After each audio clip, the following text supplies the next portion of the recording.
kasih Bapa, kami mengucap syukur buat pagi hari ini yang kami bangunkan kami dengan tubuh yang sehat, tidak kurang satu apapun. Karena itu Tuhan, kami mau melandasi hari ini, mengawali semuanya berdasarkan firman Tuhan, agar perjalanan kami dibuat berhasil dan juga beruntung. Urapi hamba-Mu yang tidak ada apa-apanya, urapi setiap kami dalam nama Yesus kami mengucap syukur. Haleluya. Amin, amin, amin. Iya, shalom, selamat pagi saudara. Kita berjumpa kembali di Mesbah Syukur. Pagi hari ini saya percaya kita bangun dengan tubuh yang sehat karena Tuhanlah yang menopang kita. Sebelum kita memulai hari ini, kita mau melandasinya dengan firman Tuhan, karena kita percaya firman Tuhanlah yang sanggup menuntun hidup kita. Ya, saya pengen kita sama-sama belajar firman Tuhan. Saya ambil firman Tuhan hari ini dari 2 Petrus pasal yang ketiga, saudara. Ya, 2 Petrus pasal yang ketiga, ayat yang ketiga berkata di sana, yang terutama harus kamu ketahui ialah bahwa pada hari-hari zaman akhir akan tampil pengejek-pengejek dengan ejekan-ejekannya, yaitu orang-orang yang hidup menuruti hawa nafsunya. Ayat 4, kata mereka, di manakah janji tentang kedatangannya itu?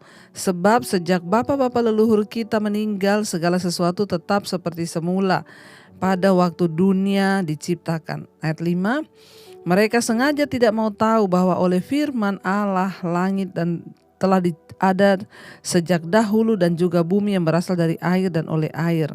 Dan bahwa oleh air bumi yang dahulu telah binasa dimusnahkan oleh air bah. Saudara yang terkasih, firman ini berkata, ini Rasul Petrus menulis ya buat jemaatnya. Di sana dikatakan ya, dia berkata ya, mengingatkan yang harus kamu ingat, dia bilang, yang terutama harus kamu ketahui ya, bahwa pada hari-hari zaman akhir akan tampil pengejek-pengejek dengan ejekan-ejekannya, yaitu orang-orang yang hidup menuruti hawa nafsunya. Jadi di akhir zaman ini firman Tuhan berkata akan tampil pengejek-pengejek. Makanya banyak yang datang sama saya konseling, ibu saya itu sungguh-sungguh dalam Tuhan, tapi ibu ya saya ini diejek sama anak saya diejek oleh suami saya diejek oleh saudara saya. Ya, mereka bilang hidup tuh enggak usah terlalu kudus-kudus lah, sok suci, sok kudus ya, fanatik. Ya. Mereka ini adalah orang-orang ya, firman Tuhan sudah katakan. Jadi saudara tidak usah bingung, saudara nggak usah ya kaget ya, karena memang Alkitab sudah menulis. Siapa mereka itu? Mereka ini adalah orang-orang yang hidup menuruti hawa nafsunya. Bahkan orang-orang yang kita nggak sadar, saudara, yang kita nggak nyangka gitu ya. Ada anak yang telepon saya, bayangkan loh Bu, mama saya ingatkan loh Bu, dia tuh ngomong, kamu tuh ngapain sih jadi anak, gak usah terlalu rohani lah. Saya tuh kaget sama mama saya ngomong kayak begitu. Banyak saudara ya, orang-orang yang hidup menuruti hawa nafsunya, yang tidak mau mendengar firman.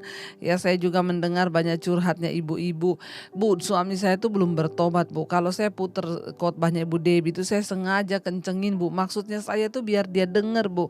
Apalagi kalau ibu ngomong soal kenajisan, percabulan tuh kan suami saya itu Bu ya hidupnya gak bener tuh ya. Tapi Bu, kalau saya puter kenceng-kenceng ya, dia denger suaranya ibu, dia denger firman ibu, dia marah-marah, dia ngamuk, dia puter YouTube juga dia kencengin Bu yang lain-lain. Iya, jadi seolah-olah mau mengejek ya, akhirnya dia mengejek saya, dia bilang, ya firman Tuhan sudah berkata di akhir zaman akan tampil pengejek ya, dan mereka itu dengan ejekan-ejekannya. Tetapi satu ciri dari pengejek di akhir zaman ini adalah mereka itu hidup ya menuruti hawa nafsunya. Jadi memang orang-orang ini bukan orang-orang yang bertobat. Memang mereka ini tidak bertobat saudara. Mereka hidup mengikuti hawa nafsunya. Ya, makanya mereka tuh mengejek orang-orang beriman, anak-anak Tuhan yang percaya pada Tuhan. Tapi gak apa-apa, memang Alkitab sudah tulis ya. Mereka itu orang-orang yang hidup menuruti hawa nafsunya, dan mereka itu berkata, di manakah janji tentang kedatangannya? Ya, mereka bilang sebab dari dulu juga zaman bapak-bapak kita katanya udah mau kiamat. Mereka ini bukan hanya orang yang berdosa, mereka mengikuti hati nurani nafsunya, mereka juga menentang Tuhan. Ya, katanya mau kiamat, dari dulu katanya mau kiamat, buktinya tidak kiamat-kiamat sampai sekarang. Mana janji tentang kedatangan Tuhan? Ya, buktinya Tuhan tuh enggak datang-datang. Jadi banyak orang itu tidak mau bertobat karena mereka itu berpikir toh Tuhan juga enggak datang-datang. Ya, dari dulu juga nggak pernah datang. Jadi ngapain gitu kita bertobat. Dan mereka ini saudara sengaja tidak mau tahu bahwa oleh firman Allah langit telah ada sejak dahulu dan juga bumi yang berasal dari air dan oleh air. Ya, Tuhan menciptakan bumi, Dia menciptakan bintang-bintang, gugusan bintang-bintang. Dan orang yang paling bodoh itu orang yang tidak percaya kepada Tuhan. Kenapa? Bayangkan bumi ini berputar dalam rotasinya. Itu ada satu kuasa loh yang mengatur semuanya. Ada jutaan saudara. Bintang dan atmosfer ada dan bahkan ya gugusan bintang-bintang itu ada banyak sekali ya, tidak bertabrakan bumi, tidak bertabrakan ya dengan planet yang lain. Ini kan kalau bukan Tuhan yang mengaturnya, tidak mungkin ini bisa terjadi. Ya, tapi pengejek-pengejek akhir zaman mereka sengaja ndak mau tahu itu. Makanya saya bilang ya, kita percaya Tuhan itu nggak usah harus sekolah teologi dulu. Kita melihat ciptaannya, melihat langit, melihat bumi, melihat semua ciptaan Tuhan itu sebenarnya kita bisa tahu Tuhan itu ada. Kita percaya saudara, Tuhan pegang kendali dan satu saat ya akan berakhir semuanya. Bumi ini akan hancur dalam nyala api. Ya, itu kata firman Tuhan ya. Orang mau cari kehidupan di tempat lain ya, beberapa penelitian di Amerika sudah membuat penelitian di Inggris bagaimana mereka mencari kehidupan di planet lain supaya kalau bumi ini hancur mereka bisa pindah ke planet lain. Tapi apakah itu ya jalan keluar atau sebuah penghiburan bagi manusia? Ya bukan, karena ketika bumi hancur semua juga yang ada di alam semesta ini akan hancur, itu kata firman Tuhan. Nah, bagian kita hari ini dalam menanti kedatangan Tuhan, percaya sungguh kepada Tuhan. Jangan tidak percaya. Orang-orang di akhir zaman yang hidup oleh hawa nafsunya, mereka itu sengaja tidak mau percaya bahwa Tuhan itu ada. Mereka sengaja tidak mau tahu. Ya sebenarnya bukan mereka, ya bukan karena mereka ya nggak tahu, tapi mereka sengaja tidak mau tahu. Ya bahwa Tuhan itu ada, menciptakan bumi dan alam semesta, bahkan menciptakan kita di dunia ini. Saudara, ya mari hari-hari ini kita ini lebih mendekatkan diri lagi pada Tuhan.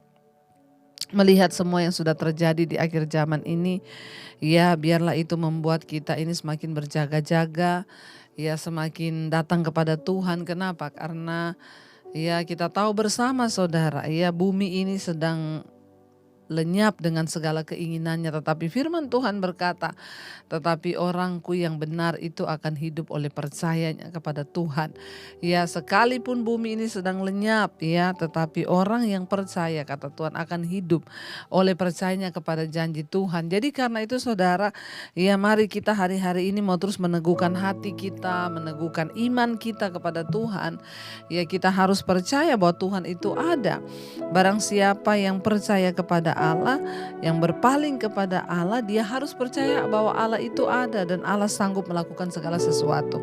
Jadi kalau bumi saja, planet-planet, bintang-bintang Tuhan atur dalam rotasinya, ya enggak mungkin hidup kita enggak diatur oleh Tuhan.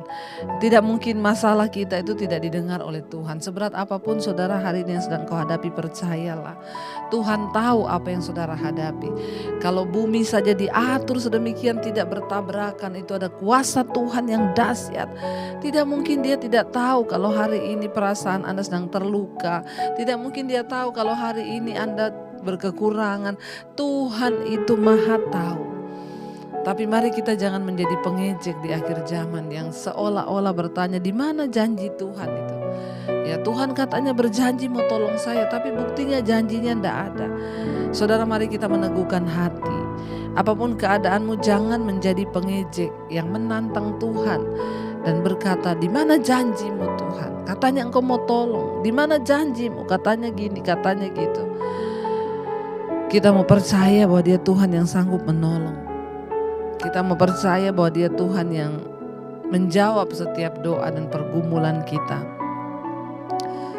Kita juga mau percaya bahwa Dia Tuhan yang turut bekerja di dalam segala perkara untuk mendatangkan kebaikan di dalam hidup kita. Kita mau percaya bahwa Dia Tuhan yang tidak pernah membiarkan kita. Kita mau percaya bahwa Dia Allah yang setia bagi kita. Terima kasih Tuhan, terima kasih Bapa, terima kasih Roh Kudus. Terima kasih Tuhan. Oh, ku percaya Kau Tuhan yang tak pernah gagal menjadikanku lebih dari pemenang. Ku percaya Kau Tuhan yang tak pernah lalai menepati. Lebih lagi katakan, kami percaya Tuhan yang tak pernah gagal menjadikan kami lebih dari pemenang Tuhan, lebih dari pemenang. Ku percaya Kau Tuhan yang tak pernah lalai menepati janji-janji-Mu ya Bapa. Ya Tuhan, kami percaya Kau Tuhan yang sanggup. Ajar kami Tuhan dalam hidup ini menerima setiap kenyataan dan keadaan yang harus kami alami. Kami tidak mau menjadi pengejek-pengejek di akhir zaman yang sama dengan orang-orang yang hidup menuruti hawa nafsu dan bertanya, mana janji-Mu Tuhan? Engkau katanya berjanji akan menolongku, Engkau berjanji akan datang kembali, Engkau juga berjanji melepaskan kami. Tapi buktinya sampai hari ini aku belum dilepaskan dari masalahku. Sampai hari ini suamiku belum bertobat. Sampai hari ini hutangku belum lunas. Mari datang pada Tuhan, duduk di kakinya dan berkata, Tuhan terima kasih. Bahkan sekalipun doa kami belum dijawab, kami mau tetap percaya bahwa Engkau Tuhan yang turut bekerja mendatangkan kebaikan di hidup kami. Berkati setiap anak-anak-Mu Bapa, setiap mereka yang bangun pagi mencari wajah-Mu. Apapun persoalan pergumulan yang mereka hadapi, hamba berdoa mereka akan tetap kuat dan keluar sebagai pemenang di hari-hari ini. Berikan kekuatan hati, kekuatan iman. Tuhan turut bekerja mendatangkan segala kebaikan atas kehidupan kami. Berkati setiap mereka yang bekerja hari ini di dalam rumah, di luar kota, anak-anak yang bersekolah, kuliah, Tuhan menyertai, melindungi, bahkan masa depan kami ada dalam tangan Tuhan. Kami menyerahkan hidup kami dalam tangan-Mu Bapa. Mereka yang sedang sakit Tuhan sembuhkan, yang berbeban berat Engkau berikan kelepasan, yang berulang tahun Tuhan berkati hari ini. Umur panjang di tangan kanan, kekayaan hormat di tangan kiri, bertambah kedewasaan jasmani, bertambah pula kedewasaan rohani dalam Tuhan.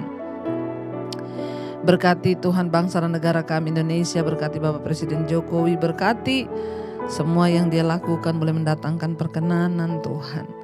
Kami menyerahkan seluruh hidup kami dalam tangan Tuhan, menyerahkan seluruh perbuatan kami ke dalam tangan Tuhan. Bapa, Engkau yang melakukan yang terbaik atas hidup kami. Karena itu kami menyerahkan semuanya Tuhan dalam tangan-Mu. Mari kita berdoa. Bapa kami, Saudara. Bapa kami yang ada di dalam surga, dikuduskanlah nama-Mu. Datanglah kerajaan-Mu, jadilah kehendak-Mu di bumi seperti di surga. Berikanlah kami pada hari ini makanan kami yang secukupnya. Dan ampuni kami akan kesalahan kami, seperti kami juga mengampuni orang bersalah pada kami. Janganlah membawa kami dalam pencobaan, tapi lepaskan kami daripada yang jahat. Karena Engkau yang punya kerajaan dan kuasa dan kemuliaan sampai selama-lamanya. Mari buka hati dan tangan-Mu, terimalah berkat dari Allah Bapa, cinta kasih Tuhan Yesus Kristus, penyertaan Allah Roh Kudus menyertai hidup-Mu. Mulai hari ini bahkan sampai kali yang kedua Tuhan Yesus datang menjemput kita, nama-Mu tercatat di dalam kitab kehidupan. Dalam nama Tuhan Yesus yang percaya diberkati, katakan bersama, amin, amin, amin. Tuhan memberkati dan selamat pagi.